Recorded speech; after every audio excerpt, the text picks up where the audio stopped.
What we got here is a 6x12 Haulmark Passport with tandem axles. Each axle is 3,500 pounds, so it's a 7,000 GVWR. Electric brakes on both axles. LED lights all the way around.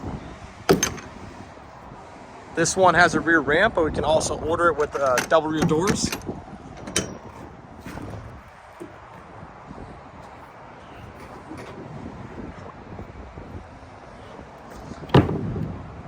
Comes standard with a ramp extension.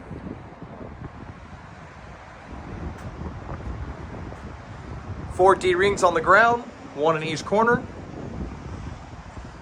This model is the deluxe model, so it's going to have 030 thick aluminum skin on the outside, 3/8 thick wood on the inside sidewalls,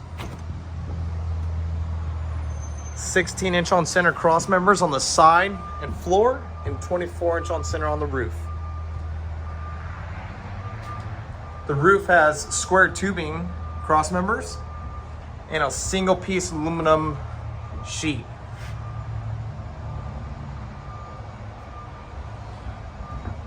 This model is super popular because it fits really easily on roadways or parking on the side of your house, anything like that, but still being able to hold quite a lot of weight.